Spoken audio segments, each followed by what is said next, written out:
Bismillah. Bismillah Luqman.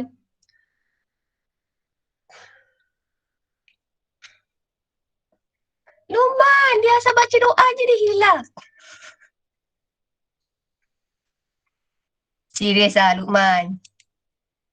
Tadi dia sedap je dia tengah makan cokoja dengan depan dengan saya.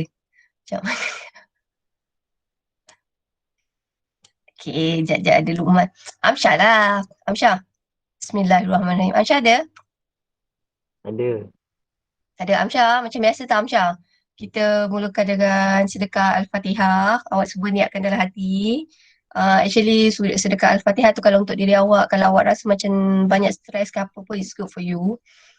Sedekahlah pada semua yang telah meninggal kita, semua saudara-saudara kita Islam. And then baru mula baca doa. Okay, right. Bismillahirrahmanirrahim. Okay, boleh mulakan. Bismillahirrahmanirrahim. Alhamdulillahirabbil alamin. Arrahmanirrahim. Maliki yaumiddin. Iyyaka na'budu wa iyyaka nasta'in. Ihdinas siratal mustaqim. Siratal ladzina an'amta 'alaihim ghairil maghdubi 'alaihim waladdallin. Amin. Bismillahirrahmanirrahim. Allahumma ta'alaina hikmatak wa anshur 'alaina min hazaini rahmatik ya arhamar rahimin.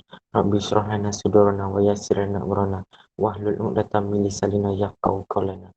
Rabbana atina fid dunya hasanah wa fil akhirati hasanah wa qina azabannar.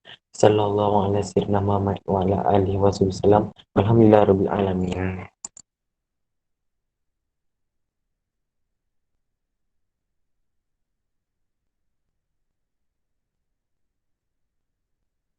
Cikgu Mai. Okay. Esok kalau saya ambil kehadiran, saya ambil kehadiran pukul 10, korang klik semua kehadiran, lepas tu korang terus jawab tau. Sebab saya fikir saya takut lag. Boleh tak? Sebenarnya saya pun tak faham sangat pasal teknologi ni. Katakanlah kalau saya minta awak on GM, and then pada masa sama korang buka Google Form, ada tak handphone yang lag ataupun awak punya gadget yang lag? Saya fikir saya takut ada yang lag. Is it? Kadang-kadang. Kadang.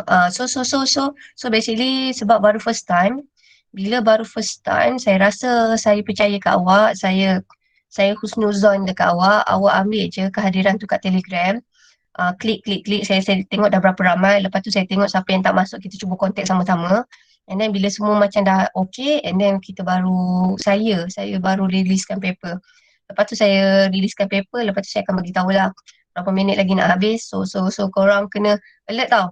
Kalau saya release tu pukul 10, saya release paper tu pukul 10, and then pukul paling lambat pukul 11:05 atau 11:10 saya dah akan terus off. Maksudnya awak ready, kalau pukul 11 korang tak habis jawab lagi, korang just bagi tahu saya lah. Kalau ada masalah lepas tu korang bagi tahu dekat saya selepas pukul 11:10.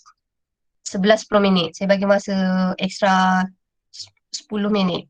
And then satu lagi untuk saya. Sebenarnya saya takut lagi kelas depan berbanding kelas belakang. Dia kelas depan ni masalahnya dia ada satu, dia takut.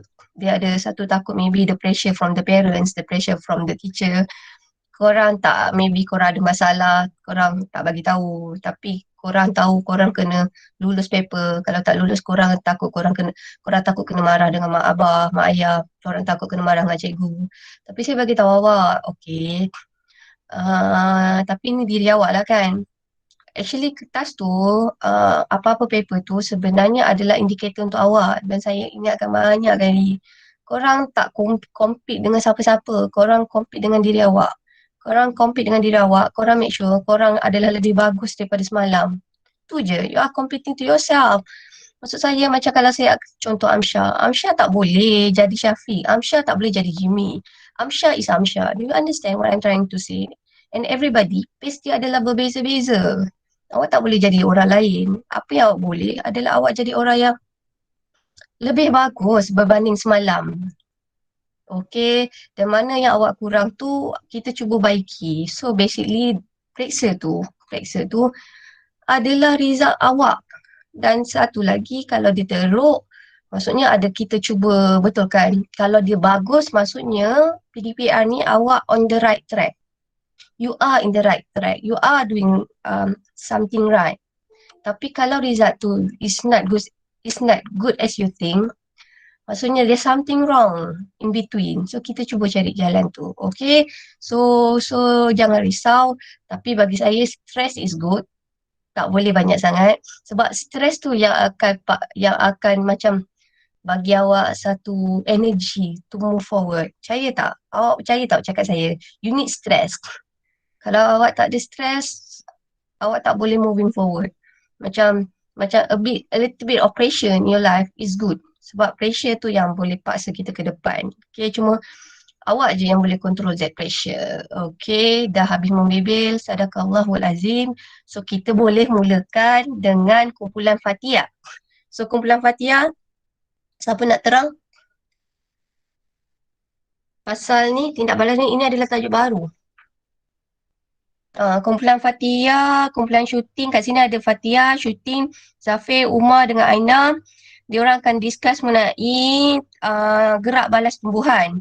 Senang kata, setiap rangsangan mesti hasilkan gerak balas. So, gerak balas untuk tumbuhan ni ada dua jenis. Satu adalah tropism, satu lagi adalah nasty. So, kumpulan ni akan terangkan apakah perbezaan gerak balas tropism dan juga gerak balas nasty. So, siapa nak cerita kat sini?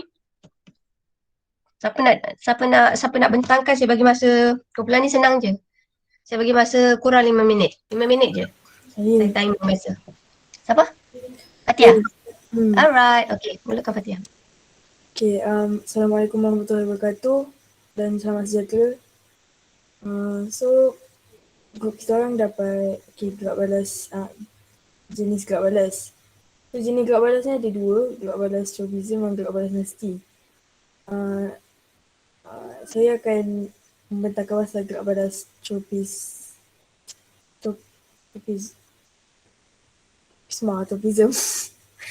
Maksud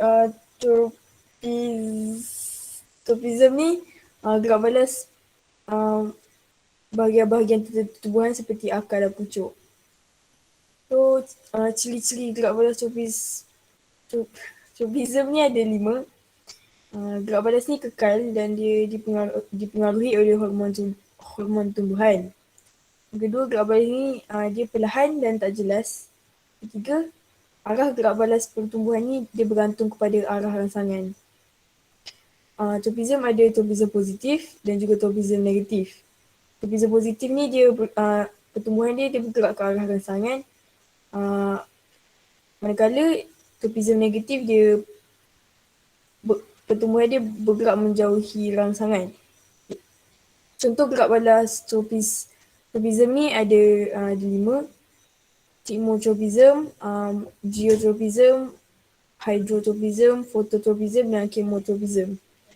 Thigmotropism ni dia gerak balas pertumbuhan terhadap sentuhan. Yang kedua, geotropism, gerak balas pertumbuhan terhadap tarikan graviti. Contohnya macam pokok, pucuk dia dia geotropism negatif. Manakala akarnya geotropism positif sebab graviti kan dia jatuh ke bawah.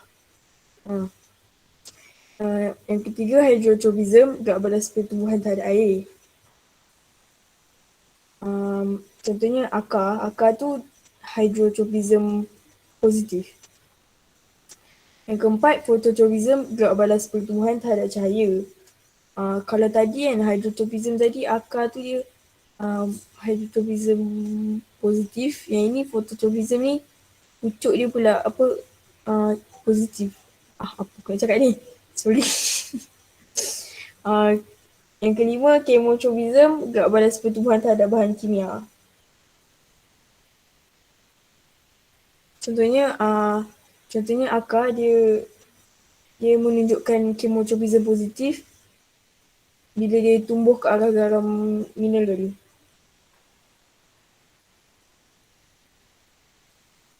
Okay. Shooting.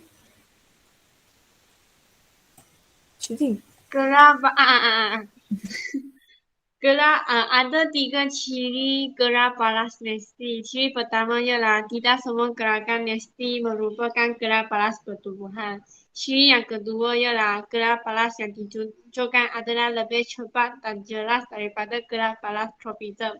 Dan ciri ketiga ialah terdapat gerak balas mesti bertujuan untuk menyelamatkan diri. Ada 5 contoh gerak balas nesti. Yang pertama ialah fotonesti. Fotonesti ialah gerak balas tumbuhan terhadap keamatan cahaya. Ada cahaya bunga itu cahaya boleh merangsang pembukaan bunga. Yang gerak balas nesti yang kedua ialah seismonesti. Seismonesti ialah gerak balas terhadap rangsangan mekanikal seperti kejutan, sentuhan, tiupan angin dan titisan air hujan. Contoh gerak balas nesti yang ketiga ialah nitik nasti. Nitik nasti ialah gerak balas prima sirkadian tumbuhan terhadap garang gelap. Yang keempat ialah termosnesti. Termosnesti ialah gerak balas tumbuhan terhadap perubahan suhu persekitaran.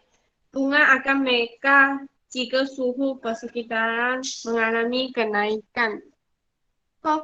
Gerak balas nesti yang kelima ialah timonesti. Timonesti ialah gerak balas tumbuhan terhadap getaran. Gerak balas ini dapat diperhati pada tumbuhan karnivor. Cikgu dah.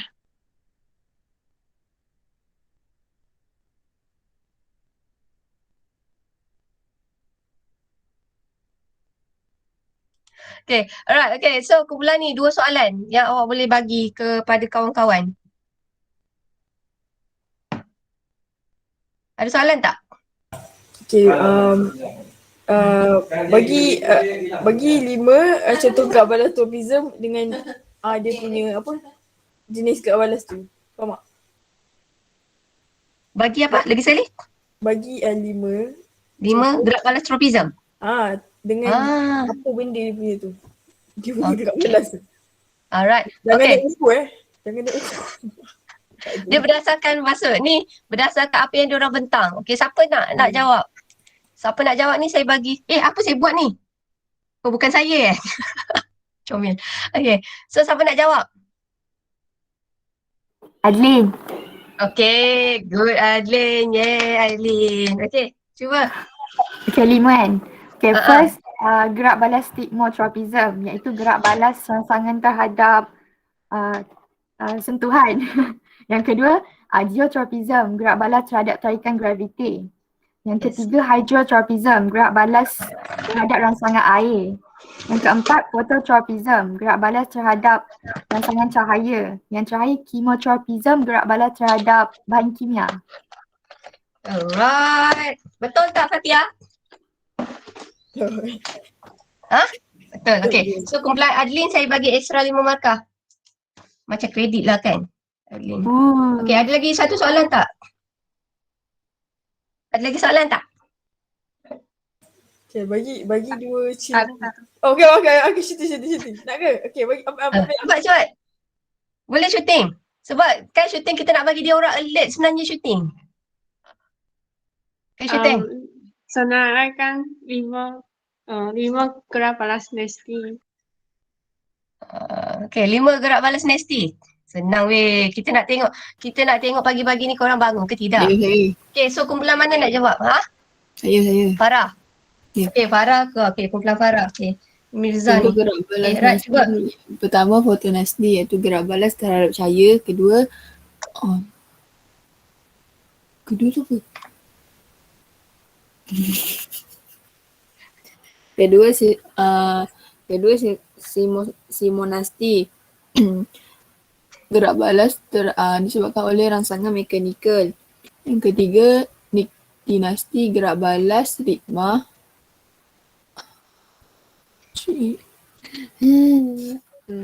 Lama kan tak dengar. Last hari tu kita belajar ni kat sekolah ni saya rasa ni. Tumbuhan terhadap keadaan gelap. Keempat, termonasti, gerak balas tumbuhan terhadap perubahan suhu persekitaran. Kelima, taigmonasti, gerak balas tumbuhan terhadap getaran. Betul?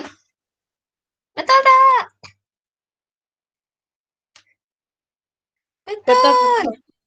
Yeah. Alright. So, kesimpulannya daripada gerak balas, awak ingat salah satu ciri benda hidup, setiap rangsangan dia akan menghasilkan gerak balas. Okey, berdasarkan dekat sini, kalau kita tengok kat sini, gerak balas tropism ni dia sangat berkait dengan tindak balas. Sekejap saya cuba nak cari pakai pen lawa sikit.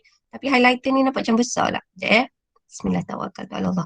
Okey, so kalau katakanlah gerak balas tropism. Gerak balas tropism ni dia lebih kepada pertumbuhan. Kalau kat sini sebab dia dipengaruhi oleh hormon tumbuhan. So dekat sini ni nanti awak akan cerita dia ada kaitan, nanti saya padam tau.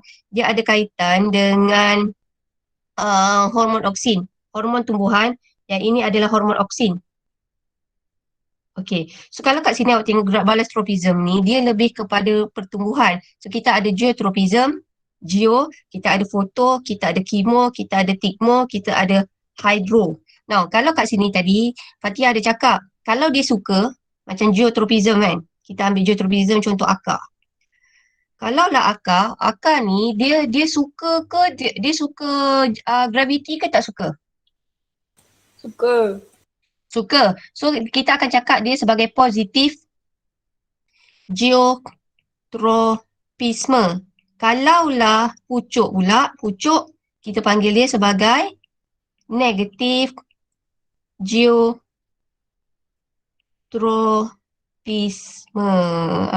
So basically nanti Fatia pula, kumpulan Adlin dia akan cerita pasal yang ini pula, tropism. Tapi kalau saya nampak dekat sini kan, Nasti ni, kalau saya kan nak bayangkan Nasti ni kalau untuk kita manusia, dia macam refleks tau.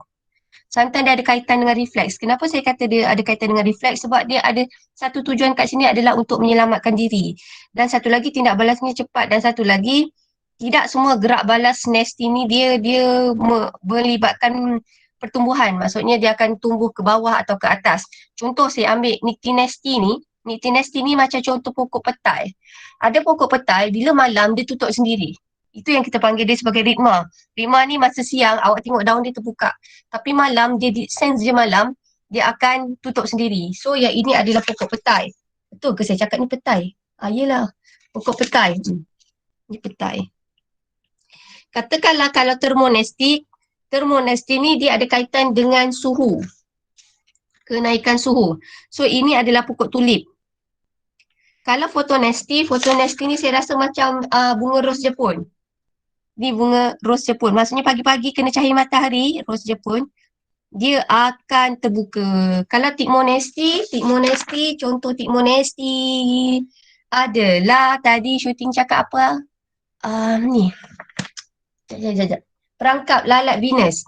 Itu ke nama panjang dia? Perangkap lalat Venus.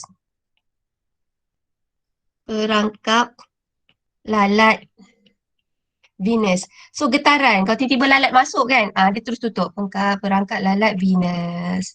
Alright, so kita teruskan. Okey, tahniah. So kumpulan ni saya, lama macam mana saya nak buat ni? Maaf, cikgu pun baru belajar. Okay, right. Okay, so kat sini saya bagi 5 markah. Okay, so right. Okay, so sekarang kita kumpulan kedua, kita kumpulan Adlin. Right, so Adlin tadi dah dapat extra 5 marks. Kumpulan ni dah dapat extra 5 marks. Saya tambah sini. Kumpulan ni dapat 5. Alright. Okay, bismillah. Okay, terus dulu Adlin. Awak nak tunggu saya ni lambat. Okay. Now, so Adlin siapa nak bentang? Saya. Syaz, okay, alright. Okay, Syaz. Dengar tak? Dengar jelas, Alhamdulillah. Dengar. Okay, so kita akan masuk kepada bab 5.2. 5.2 ni kita akan belajar tentang fitohormon. Okay, apa itu fitohormon? Fitohormon ni atau sama dengan hormon tumbuhan. Hormon tu apa? Hormon tu adalah sejenis bahan kimia yang kesannya merangsang dan menyelaraskan gerak balas. Apa maksud menyelaraskan tu? Menyelaraskan tu maksudnya setiap rangsangan dia akan menghasilkan gerak balas yang betul. Contoh macam rangsangan kita ada cahaya. Okey, dia punya gerak balas mestilah pucuk kan, pucuk yang dia tertarik kepada cahaya. Lepas tu contoh macam gravity. Gravity mestilah akar. Okey, macam tu. Okey, so kita akan masuk kepada fungsi-fungsi dan fungsi serta jenis-jenis fitohormon ni. Okey, yang first kita akan pass kepada Saidatul Liana. Okey, so Sai. Dengar tak Sai? Sai? Sekejap. Saya. Okey.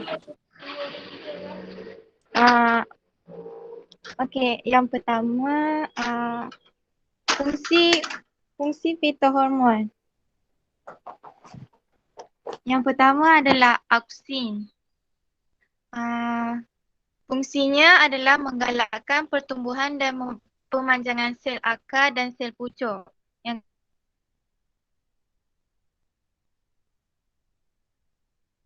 kedua, merencatkan keguguran buah dan daun yang masih muda.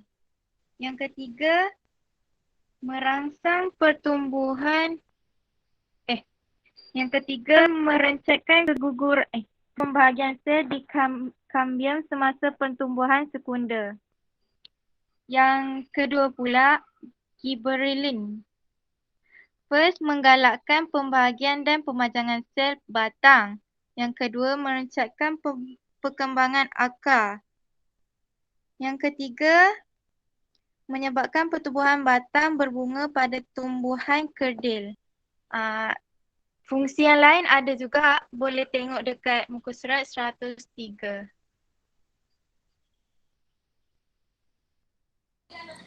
Okey.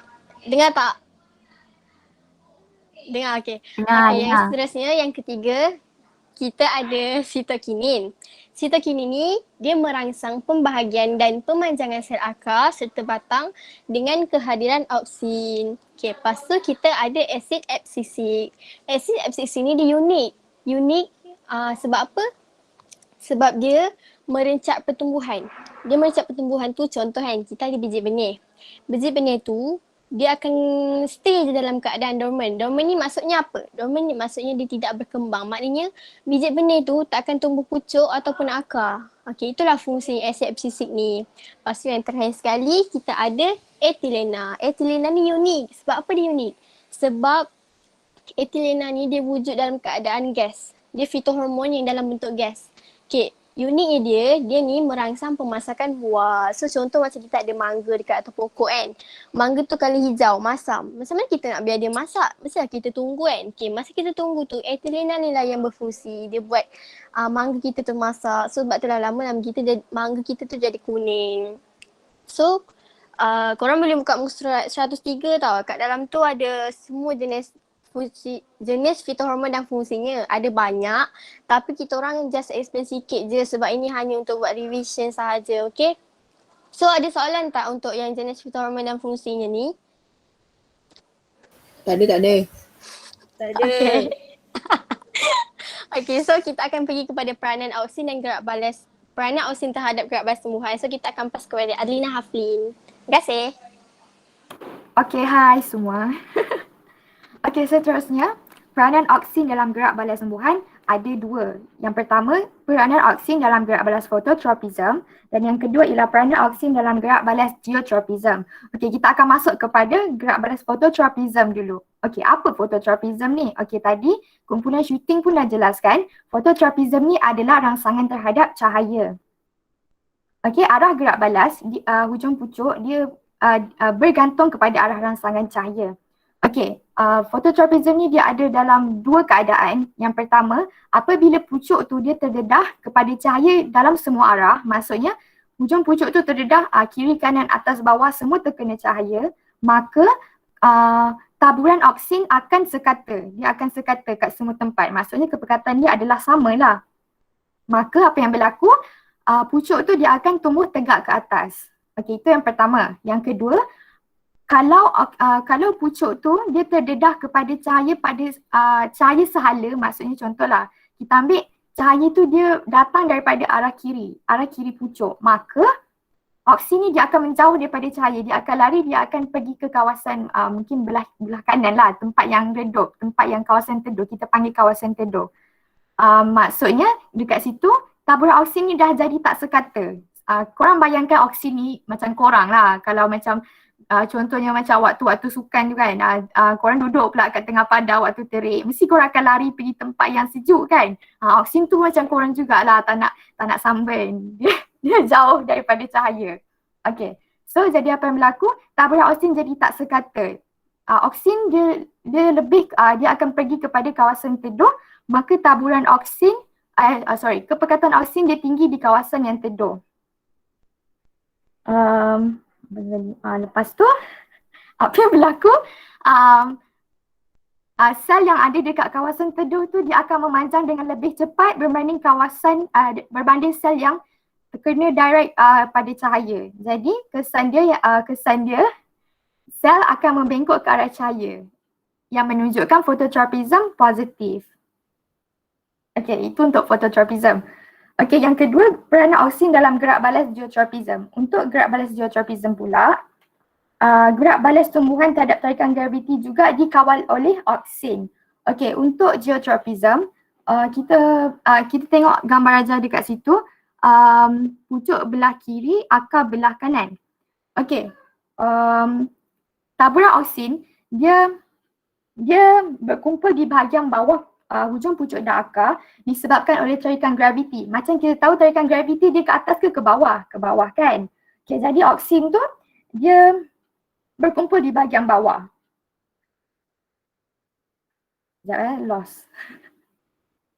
Okay, kita pergi masuk kepada pucuk.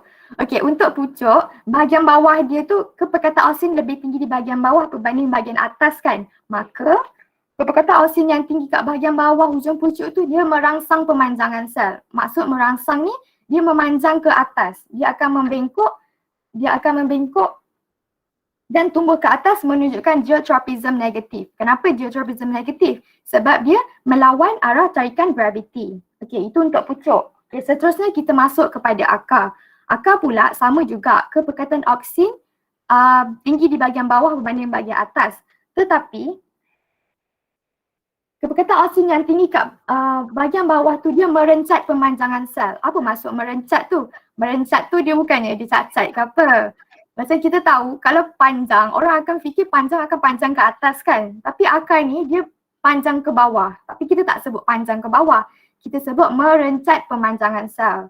Apa yang berlaku? Akar ni dia akan membengkok ke arah bawah menunjukkan geotropism positif, iaitu ikut arah tarikan graviti. Okay, itu saja. Soalan kat sini ada kan? Soalan. Okay. Right, siapa nak jawab soalan nombor 1? Saya. Nyatakan Uyo, siapa tu? Saya. Siapa tu? Oh ya, Bella. Okey, Bella. Mana soalan ni? Nyatakan dua fitohormon. Cikgu bawakan sikit, tak nampak. Apa jawapannya? Alamak, sorry. Sabar. Bawakan sikit, macam ni ke? Tak? Ya, nampak. Okey. Right, Bella. Okey, jawapannya etilena. Fungsinya merangsang pertumbuhan buah dan merangsang keguguran daun dan buah. Lepas tu asid absisik merencatkan pertumbuhan daun dan menggalakkan penutupan liang stoma pada musim kemarau. Dah. Ya, betul. So, saya bagi 5 markah. Okay, kumpulan Adli ni tadi disebabkan saya rasa sebab teamwork dia bagus dan awak punya presentation bagus. So, kumpulan Adlin saya bagi 7 markah. So, kumpulan Adlin tadi dah dapat dia jawab 5 tambah 7. So, korang dah ada 12 markah.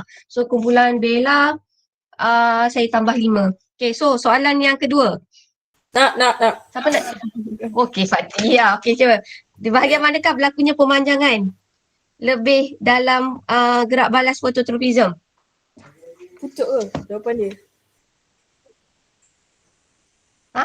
Pucuk. Betul kan pucuk? Pucuk, tapi dekat bahagian mana? Apa Kat hujung? kawasan mana? Bahagian yang terus. Bahagian mana? Koleoptil. Bukan. Tadi yang Adlin cantik tadi soalan tu. Tengah panas tu. Adlin kena guide dia sampai dia dapat jawab. Kat Bagi bahagian mana? hint. Hint, tempat tu sejuk. Oksin ke? Bukan. Oh, Kawasan kan. tu. Kawasan. Yang kata Adlin kata dia lari tu. Betul dia tak? lari kat kawasan mana? Betul. Apa yang lari? Tempat teduh. Right. Sorry. Kawasan teduh. Soalan. Okey, kawasan teduh. Maksudnya di kawasan yang Nak bagi siapa ni? Okey. Alright. So Najila, bagi dekat yang sini jawab saya tadi. rasa apa? Bagi yang tadi tu Saya ada orang sukalah jawab. sebab saya rasa ada yang jawab dekat message ke? Ain. Oh, Ain. Ain tempat terdosu, kumpulan Ain tu saya bagi markah. Amira, kenapa saya panggil dia ni Amira? Come on lah. Fatia. Sorry. Okay, Ain pun saya bagi markah. Jadi 5 markah. Okay, ni tolong betulkan, nanti saya padam. Kasih, nanti saya padam. Padam balik tau yang saya conteng tu. Okay, so kumpulan ni bagus. Okay, tahniah. So kita teruskan kumpulan yang ketiga. Kumpulan ketiga kita ada Kalai, kita ada Puteri, kita ada Oviga, kita ada Tenusha. Alright, so siapa nak bentang? Sebenarnya saya suka korang bentang sebab saya duk fikir korang yang periksa, bukannya Mariana. Kenapa Mariana yang kena terang dalam hati saya? Korang nak periksa. So sebab tu saya nak bentang sebab nak tengok pula apa yang korang faham daripada kita belajar sebelum tu. Sebab tu korang kena bentang. Okay, so Kalai. Kumpulan Kalai, siapa-siapa boleh kat sini. Kita ada Kalai, kita ada Puteri, kita ada Oviga, kita ada Tenusha. Puteri, sihat tak? Assalamualaikum. Ya, Assalamualaikum. Semua Dan selamat sejahtera. Okay, kumpulan kami bentangkan yang pertama struktur bunga. Okay. Ini bahagian bunga. Nampak ke? Okay. Nampak? Okay. Macam mana nak bentang? Ini pakai. Okay. Enter. Enter ni kau nampak dekat warna kuning ni kan? Enter ni fungsi dia menghasilkan butir bunga. Okay. Yang dekat sini pula ialah stigma. Stigma ni dia menerima butir bunga. Menerima butir bunga tu dari serangga yang daripada serangga yang bawa bunga. Lepas tu yang ini yang hijau ni nampak tak? Okay, dia nama dia filamen. Dia memegang enter. Yang tertengah ni, ini adalah stil. Dia memegang stigma. Yang ini dia hilang patutnya. Kat sini ini adalah petal. Dia menarik perhatian serangga untuk pendubungan. Lepas tu yang tertengah ni, ovari dia menghasilkan ovul. Yang korang nampak kecil ni, nampak tak kenendek ni? Yang kecil ni, itu namanya Allah. Itu namanya ovul. Dia menghasilkan gamet betina. Dia bunga, dia mengandungi gamet jantan tau. Yang hijau ni induk. Hijau ni nama dia sepal. Dia melindungi bunga pada peringkat kuduk. Biasanya dia tumbuhan, dia mengandungi kedua organ pembiakan jantan dan organ pembiakan betina. Tapi ada yang tak ada. Okay, dah. Yang last ni ada ni hijau ni, ini pedungkel. Dia lebih kan macam tangkai bunga macam tu. Okay, seterusnya Oviga bentang kot. Sekejap. Okay, so sini ke? Puteri. Bentuk enter kan? Ya? Ulang balik tadi. Ni Yang mana? Yang last ke? before pendukel tu. Before pendukel apa macam mana dia? Sepal. Sepal. Before sepal tu? Ni, sekejap. Yang ni ke? Ni ke? Ke? Tak. Ya. Sepal ke tadi? Okay, sorry. Sepal yang ni. Sepal. Sorry. Yang ini Yang tak ada hilang. tu petal. Yang tak ada tu Petal kan? Petal. Ya, petal. Awak ingat dia macam okay, petal tu kan, Assalamualaikum Adam. Petal tu macam bahasa Inggeris petal tu kelopak. Melayu panggil bahasa Inggeris petal, bahasa Melayu kelopak. Betul tak? Kelopak bunga. Betul. Kan? Betul. So maksudnya yang ayat yang ini dia guna bahasa Inggeris petal. Okay. Ya, ada tertinggal lah. Apa ni? Okay. Tak apa, nanti kan Puteri boleh cantikkan lagi sekali. So benda ni boleh padam. Sebab tu sebenarnya saya nak cari ada satu apps dia pakai live worksheet. So live worksheet ni maksudnya saya boleh tahu korang punya presentation, dan satu lagi dia tak ada alasan macam ahli kumpulan lain tak nak buat sebab korang asal tekan link je korang boleh buat. Macam tu lah, tapi tu lah saya tak tahu pula kena download apps kan. Korang punya handphone tahan ke? Saya cuba nak try Canva, saya cubalah. Semua nak cuba, korang tahan je ya. Alright, so siapa? Oviga Teruskan. Ada lagi, saya lupa. Ni, ada persamaan dan perbezaan dia. Persamaan dia, Yeay. kedua-duanya dia menghasilkan gamet. Yang kedua-duanya terletak pada organ bunga. Lepas tu perbezaan dia, bahagian jantung bunga, dia terdiri pada stamen. Manakala betina pula, bahagian betina bunga terdiri pada carpel. Carpel tu stigma, stil, ovari dan ovul. Yang stamen tu, organ pemilikan jantung tu, enter dengan filamen. Lepas tu, dia yang kedua mengandungi struktur filamen dan enter. Sini dah baca dah. Yang ketiga, dia menghasilkan debunga untuk yang bagi bunga jantan. Untuk bahagian betina bunga, dia menghasilkan pundi embrio. Yang last, bahagian jantan bunga dia mengunjur keluar dari dasar ovari. Manakala bahagian betina bunga dia terletak di bahagian tengah bunga. Betul. Yang bahagian jantan ni saya rasa pernah belajar dekat masa menengah rendah kot. Kalau bahagian bunga jantan tu namanya stamen laki. So stamen ni terdiri dari AF, filamen enter ataupun AF, filamen enter. Kalau betina pula, bahagian betina ni nama lainnya dikenali sebagai couple. Couple tu adalah SSOO. Stigma, stil, ovari, ovule. Macam tu. Right. So siapa lagi? Alright. So yang ini kan korang boleh, saya ada bagi nota minda tu, korang boleh delete tau. Sebenarnya saya nak bagi kat situ biar korang nampak korang belajar subjek apa. So korang boleh delete je. Alright. So teruskan. Alhamdulillah, it's good one. Walaupun saya bagi last minute, it's good one. Nak paksa korang baca kan, it's good one. Teruskan. Kumpulan Kalai.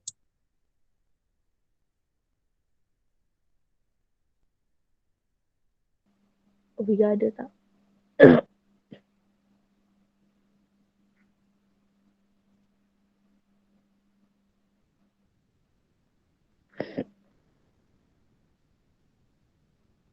Tak ada. Apa saya je baca.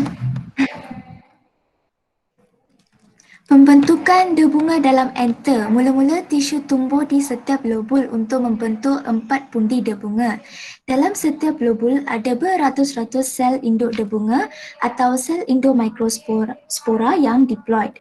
Sel endomikrospora akan membahagi secara meiosis menghasilkan 4 sel mikrospora yang haploid. 4 sel mikrospora disebut sebagai tetrad. Setiap sel dalam tetrad akan berkembang membentuk debunga. Nukleus dalam debunga membahagi secara mitosis menghasilkan sel dengan 2 nukleus, iaitu nukleus penjana dan nukleus kutub. Very good Kalai. Suara dia sedap macam saya cakap. Kalai ni kalau baca berita sedap suara dia. Suara dia tak semua orang ada what do we call, korang kan ada, kenapa saya kata ada suara sedap. Ada orang dia suara dia monotonous tau. Bukan dia saja-saja nak buat. Ada orang suara dia macam ni tau. Dia flat. Ada orang suara dia ada ni. Dia boleh macam mana? Dia ada naik turun. Macam mana kita nak kata apa lupalah namanya, adalah intonasi kot. Okay. So yang Oviga pula. Kalai explain ni ada pada muka surat 117. Okay. So yang ini adalah senang je. Kalau untuk pembentukan butir bunga dia simple je. Okay. So soalan. Korang nak pergi soalan apa? Dia sebenarnya soalan tu nak bagi korang lah. Okay, saya tu. Mana? Mana? Bawah okay. perbezaan.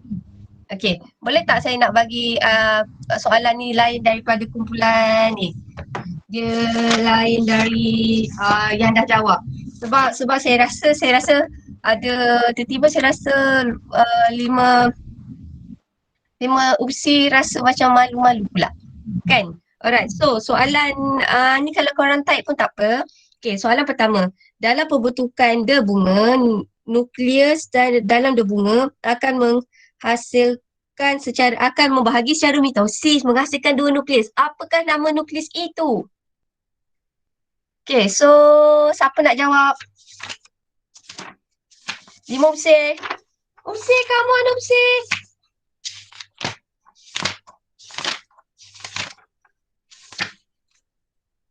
Ya, Amsyah. Dia namanya adalah nukleus tube dengan nukleus penjana. So, kebelah Amsyah saya bagi 5 markah.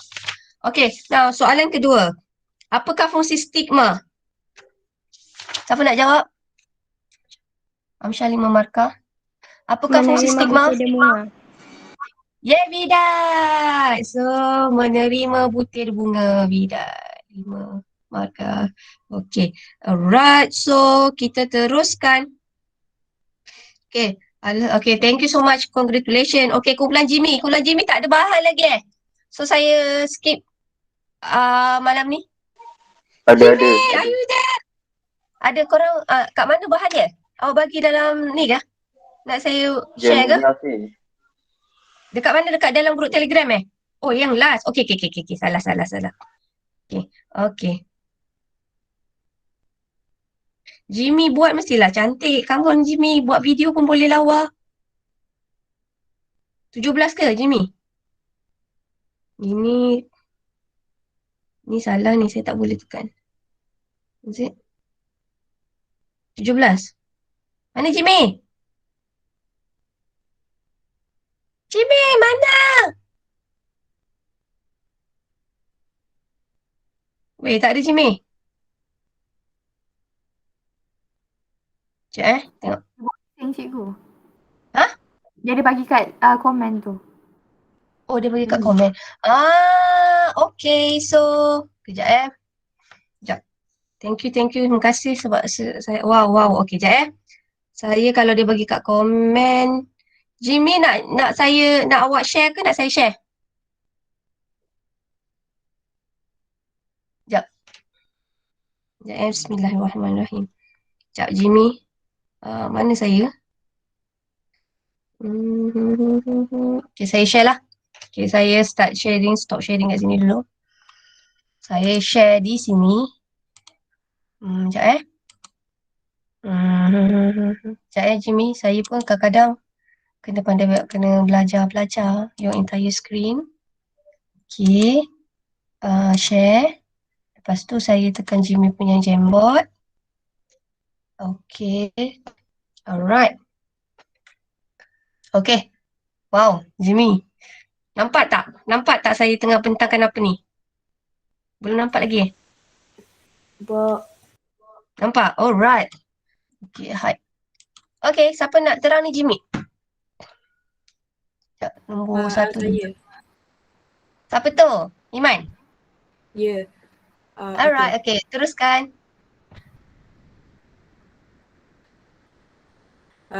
Sekarang ni saya nak terang tentang pembentukan embryo dalam ovul. First, sel induk megaspora 2N membahagi secara meiosis menghasilkan 4 sel megaspora yang haploid iaitu N. Yang kedua, 3 sel megaspora akan merosot dan hanya 1 sel megaspora akan berkembang. Yang ketiga, nukleus dalam sel megaspora yang berkembang akan bermitosis 3 kali menghasilkan sel 8 nukleus.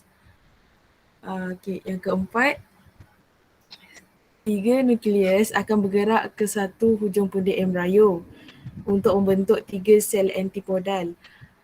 3 lagi bergerak ke hujung yang bertentangan untuk membentuk 2 sel sinergik dan 1 telur. 2 nukleus yang di tengah pundi embryo membentuk nukleus kutub. Next slide cikgu. Next, alright. Okay. Sekarang ni saya nak terangkan tentang persenyawaan ganda dua. First, apabila di pundi embryo, tiup debunga akan menembusi ovul melalui makropil. Nukleus tiup akan merosot dan kedua-dua gamit jantan masuk ke dalam pundi embryo. Nukleus penjana melakukan mitosis di dalam tiup debunga bagi menghasilkan 2 gamit jantan yang haploid. Next, satu daripada gamet jantan akan mensenyawakan sel telur dan menghasilkan zygote yang diploid. Gamet jantan kedua akan bercantum dengan dua nukleus kutub untuk membentuk nukleus endosperma yang triploid. So, zygote terhasil. Wah. Okey, soalan terus.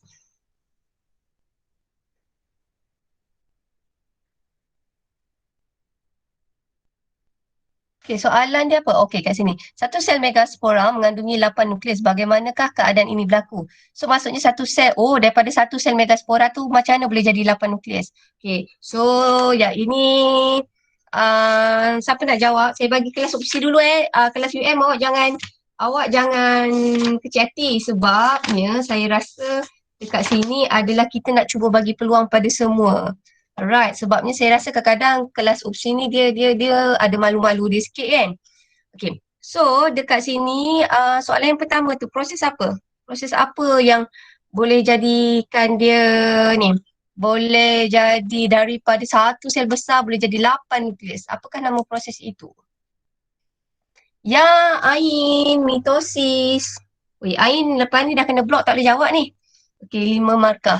Okay, right. So, soalan kedua. Soalan kedua adalah, mana soalan kedua? Ada soalan kedua ke? Thank you. Okay, soalan kedua. Oh, ni ada soalan. Oh, okay, banyak soalan korang. Okay, apakah kepentingan proses meiosis? Saya ambil yang ni. Apakah kepentingan proses meiosis dalam pembentukan bunga dan sel pundi embrio? Kenapa meiosis ni penting? Good question. I like this question. Okay, siapa nak jawab? Kenapa meiosis ni penting dalam pembentukan bunga dengan pundi embrio ni?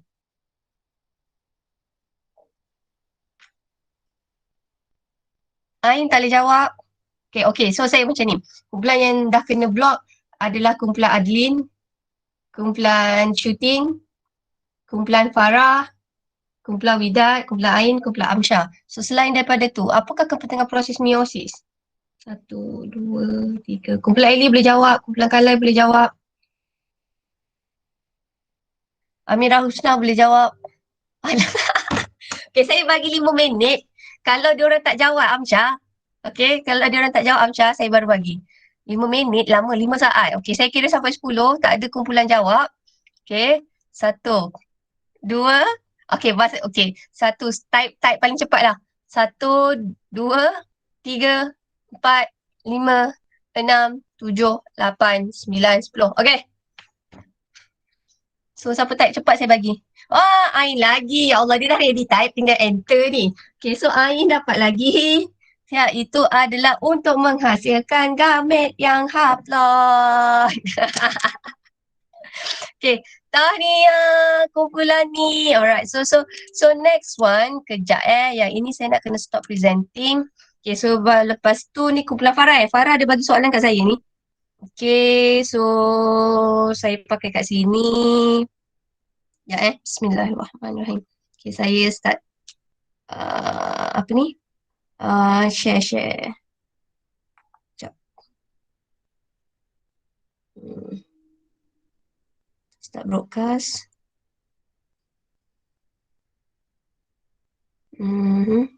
Sekejap sabar. Sebab saya tukar daripada ni.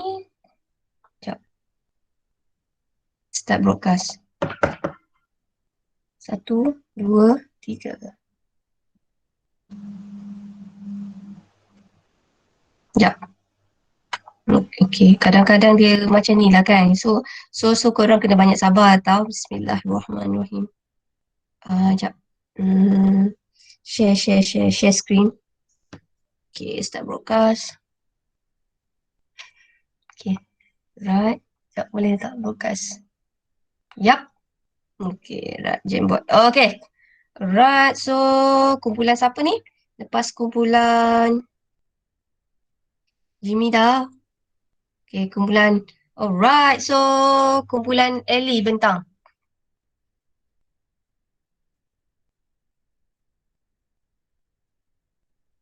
Dengar tak? Okay, kumpulan Ellie siapa-siapa? Bismillahirrahmanirrahim. Okay, boleh Najiha. Teruskan. Okay, bismillah. kumpulan kita orang nak bentang perkembangan biji benih dan buah serta kepentingan biji benih. Bagi perkembangan biji benih, selepas persenjawaan ganda dua berlaku, nukleus endosperma triploid dia akan membahagi secara mitosis dan akan membentuk tisu endosperma. Tisu endosperma ni dia penting lah juga sebab dia merupakan tisu penyimpanan makanan yang melitupi dan membekalkan nutrien kepada embrio. Zigot ni juga dia akan membahagi secara mitosis, dia membentuk dua sel, iaitu sel yang besar dengan sel yang kecil. Sel yang besar ni dia akan berkembang menjadi penggantung yang berfungsi sebagai penambat embrio pada dinding pundi embrio. Manakala sel yang kecil dia akan menjadi embrio yang terdiri daripada plumule, radikel dan kotiledon. Bagi perkembangan buah pula, ovul ni dia akan berkembang menjadi biji benih yang terkandung dalam buah. Integumen akan menjadi dua lapisan kulit biji yang berfungsi untuk melindungi embrio. Semasa perkembangan ovul dan biji benih, ovari dia akan menjadi buah. Manakala dan bahagian bunga yang lain juga seperti stigma dan stil, dia akan merosot dan meninggalkan satu parut pada dinding ovari. Dan dinding ovari ni akan jadi perikarpa buah yang terdiri daripada lapisan exokarpa, mesokarpa dan endokarpa. Alright. Okay, lepas tu ni kepentingan biji benih. Bella. Okay, sekarang ni saya pula Bella. terangkan kepentingan biji benih untuk kemandirian. Pertama, Yes, good. biji benih mengandungi struktur embrio yang akan bercambah untuk membentuk anak benih. Kemudian tisu endosperma atau kotiledon menjadi sumber nutrien bagi membekalkan tenaga semasa percambahan. Struktur stesta yang kuat, keras dan kalis air mengelakkan kerosakan biji benih. Biji benih dapat membentuk struktur dorman yang membolehkan biji benih disimpan lama. Akhir sekali, biji benih mempunyai ciri khusus seperti ringan untuk memudahkannya disebarkan. Okay, dah. Ni tulisan siapa ni? Cantiknya. Ni yang tu. Ni tulisan siapa? Lawa lah. Saya jealous tau sebab saya niat macam mana pun saya tak boleh tulis cantik macam ni kan. Alright. Okay, now soalan. Terangkan proses yang berlaku kepada zygot. Oh, tajuk ni best gila kan. Apakah yang berlaku pada zygot? So tadi kita ada tengok kat sini kan. Ada dua yang terjadi. Pertama adalah nukleus endosperma. Betul lah, nukleus endosperma triploid. Satu lagi adalah zygot. Maksudnya selepas persenyawaan ganda dua. Tadi kan kumpulan kalai ada cerita kumpulan apa tadi? Oviga. Kalai lah. Kumpulan kalai tadi ada cerita. Lepas persenyawaan nanti dia akan jadi nukleus endosperma dan juga dia jadi zygot. Sekarang dia cerita kat sini apakah yang jadi kepada zygot tu. Zygot tu jadi apa? Zygot tu nak jadi bahagian mana? Apa jadi pada zygot? So siapa nak cerita? Zygot tu macam mana? Ending dia jadi buah tu, zygot tu part yang mana? Siapa nak cerita? Zygot. Apa dia membahagi secara mitosis? Yeah, okay, teruskan. Zygot akan bagi secara mitosis jadi dua sel. Mitosis. Sel besar. Yes, dua sel. Dua sel tu sama saiz tak? Tak, satu sel besar, satu sel kecil. Okay, so sel besar tu jadi apa? Sel besar tu dia berkembang jadi penggantung. Yes. Sebagai penambat embrio. Yes, penggantung tu kalau nak bayangkan bahasa dia macam pelekat antara embrio dengan pundi embrio.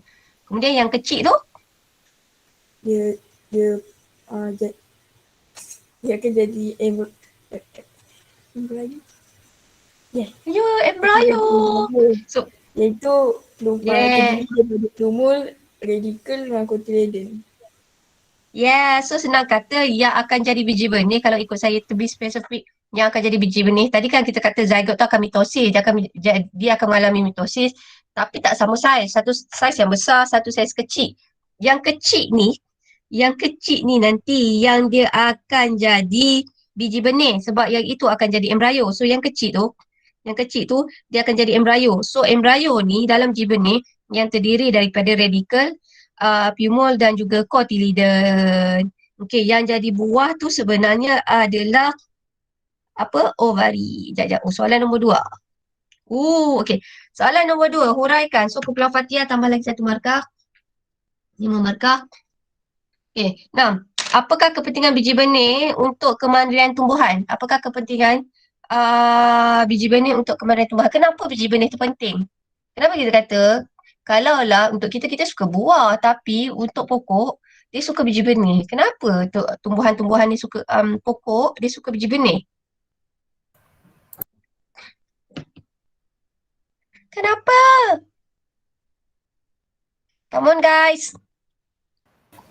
Mengekalkan kemandian spesies tumbuhan. Yes, mengekalkan kemudian spesies tumbuhan. Bahasa mudah, itu anak dia. Dia nak dia punya keturunan dia tu maksudnya keturunan dia tu dapat diteruskan adalah melalui biji benih. So dia kata kat sini adalah untuk meneruskan kemandirian, adalah satu nak meneruskan dia punya legasi. Dan satu lagi kenapa biji benih? Sebab satu biji benih ni dia dormant. Macam kacang hijau dia dormant. Kat luar dia kalis air. Tapi bila kita letak biji benih dalam air, dia akan tumbuh. So maksudnya biji benih ni Tuhan jadikan dalam keadaan dormant. Bila dia dalam keadaan dormant ni dia tidur. Dia dalam biji benih tu. Okay, sebab dia ada kulit testa dia yang keras kat luar. Bila dia dalam keadaan sesuai baru dia bercambah. Itu kita kata dia satu kebaikannya dia adalah dormant. Kenapa dia boleh jadi dormant? Adalah disebabkan dia ada kulit luar yang kuat yang kita panggil dia adalah sebagai testa. Testa tu yang menyebabkan biji benih tu boleh jadi dormant. Dan saya ulang, biji benih jadi dormant tu itu yang menyebabkan biji benih tu boleh disebarkan dengan mudah. Dan satu lagi, dalam biji benih tu dia ada endosperma. So endosperma ni yang bagi nutrien. So senang kata, ingat tak? Masa pencambahan biji benih dia tidak perlukan cahaya matahari. Kenapa? Sebab dia mendapat nutrien dia untuk percambahan itu adalah melalui tisu endosperma. Alright, so very good. So kita teruskan. Kumpulan Farah. Okay, teruskan. Bismillah.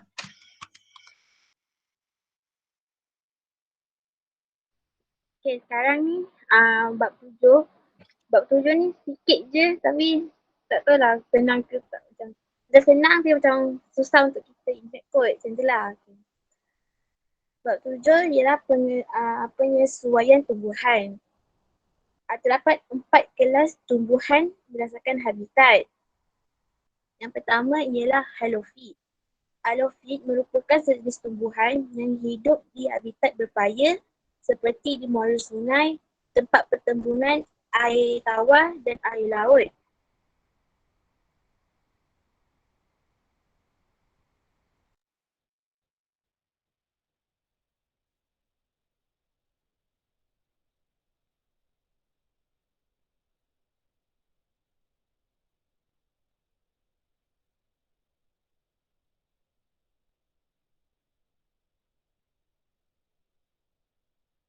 Dengar tak? Saya ke lag? Tak, saya pun tak dengar. Di habitat berair ni adalah teratai. Yang ketiga ialah mesofit. Mesofit pula sejenis tumbuhan yang hidup di habitat yang tidak terlalu kering dan tidak terlalu berair. Serta habitat ni mempunyai bekalan air yang cukup. Kebaikan tumbuhan contoh tumbuhan mesofit ni ialah pokok mangga, pokok bunga raya, pokok getah. Yang terakhir sekali ialah xerophyt. Xerophyt ni sejenis tumbuhan yang hidup dekat habitat panas dan kering dengan kehadiran air yang sangat minimum. Contohnya pokok kaktus. Pokok kaktus ni kebaikannya dia hidup dekat gurun yang cuaca sangatlah panas dan nak dapat air tu terhad untuk dia hidup. Parah sama. Contohnya ciri penyesuaian. Untuk ciri penyesuaian halofit, daun dia berkutikel tebal, sukulen, parietot, Tu dia menyimpan garam and gugur bila garam tinggi. Akar dia bercabang luas and mempunyai pneumophore. Lepas tu yang kedua pula, ciri penyesuaian untuk xerophyte. Okay, akar xerophyte ni tumbuh meluas. Lepas tu air dia diserap and disimpan dalam akar. Dalam akar, batang dan daun. Lepas tu daun dia bertukar tebal, berlilin dan kecil. Ada juga yang setengahnya jadi duri. Yang ketiga untuk hydrophyte, dia terapung. Daunnya, ciri daunnya lebar dengan nipis. Stoma dia bertaburan, daun dia berkutikel berlilin dan batang ringan. Ada juga yang tenggelam. Yang tenggelam ni daunnya nipis and kecil and tiada stoma.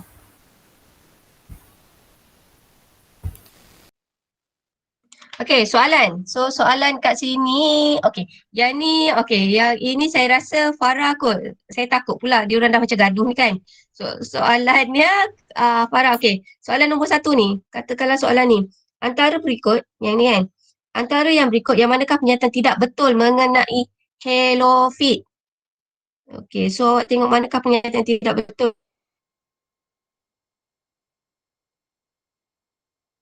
mengenai halophyte.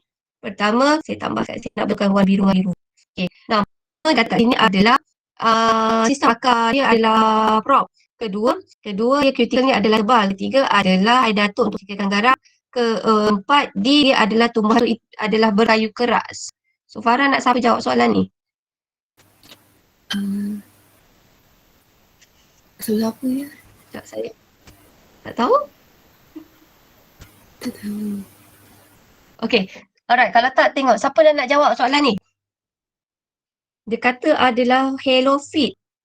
Halophyte. Halophyte. So kat sini kalau lah halophyte dia tumbuhan macam mana? Dekat payung bakau. Dia adalah dekat tumbuhan payung bakau. Ya, ni payung bakau. Okey. So siapa nak jawab tu? Iman kan? Iman Dia. Ya, jawapannya adalah B. Betul tak? Farah, jawapan yang betul apa ni Farah? Datuk. Betul. Okey, jawapannya. Ya, sisa akar prop tu betul kan? Daun dia memang tebal juga, betul tak? Betul.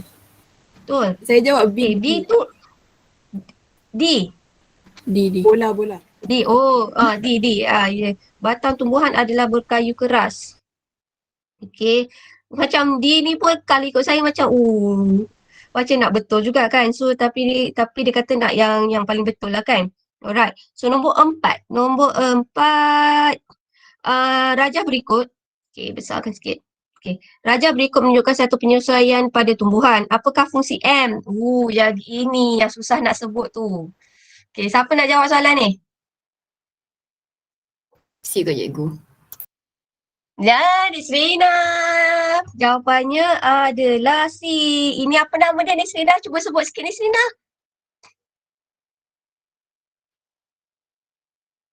Alamak, saya terdelete. Okey, Farah, apa nama akar ni Farah?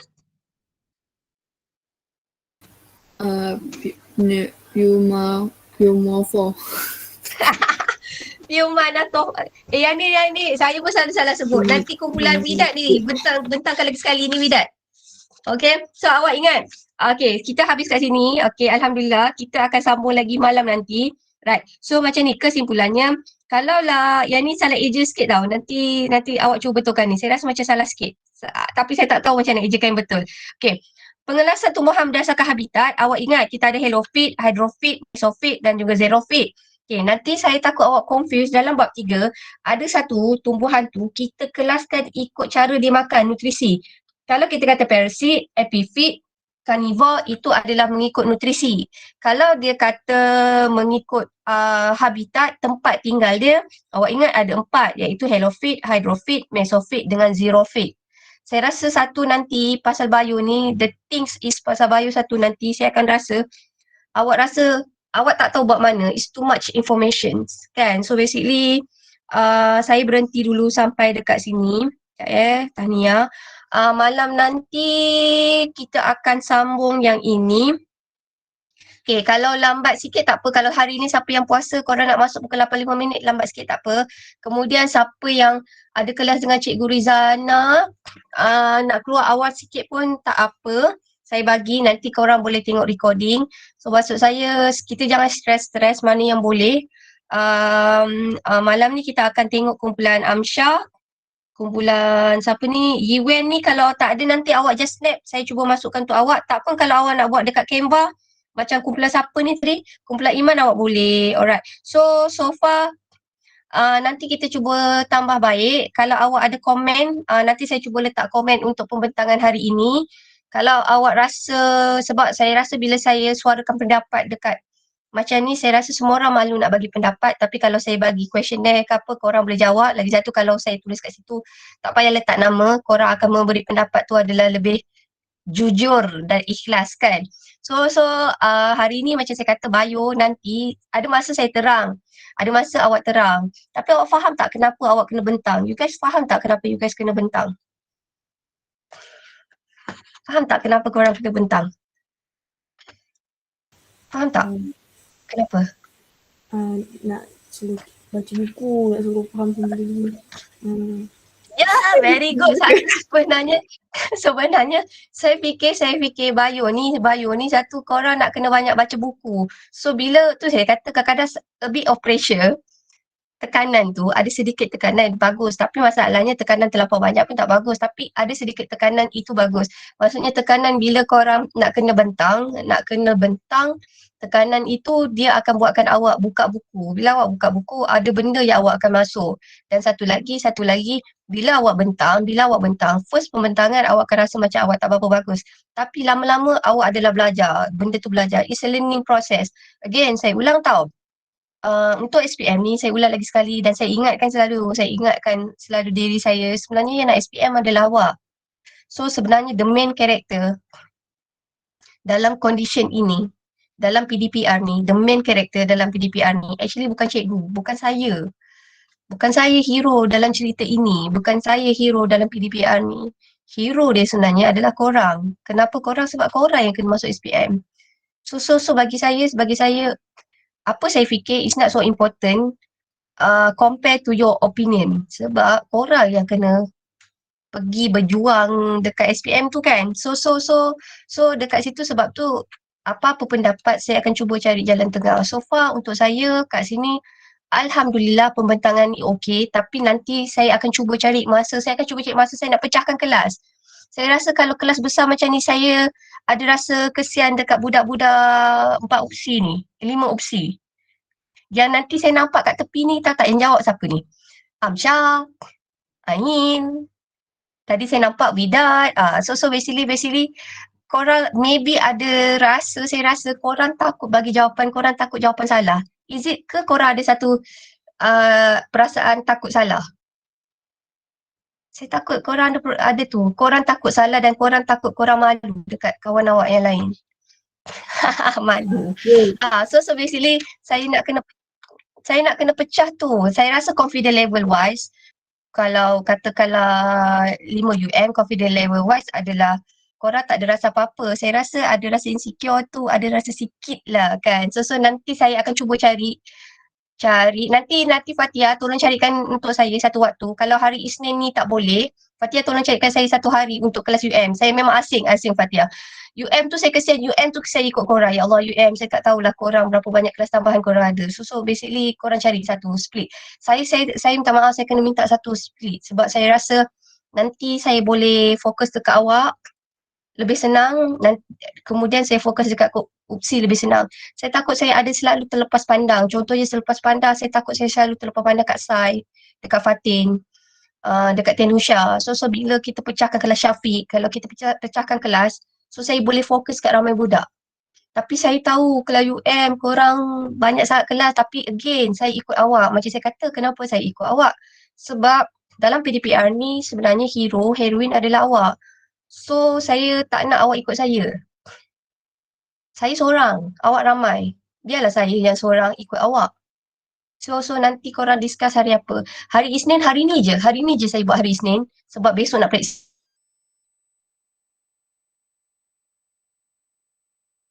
Good luck hari ni exam. All the best. Thank you so much. Saya minta maaf atas segala salah dan silap. Dan satu lagi, percaya tak? Saya sebenarnya happy gila dapat dengar suara korang bentang. Especially suara Syaz, suara Adlin, suara syuting. Tak tahulah syuting. Suara awak cute gila. And then suara siapa tadi? Kala, suara Putri lama tak dengar. Bella pun saya lama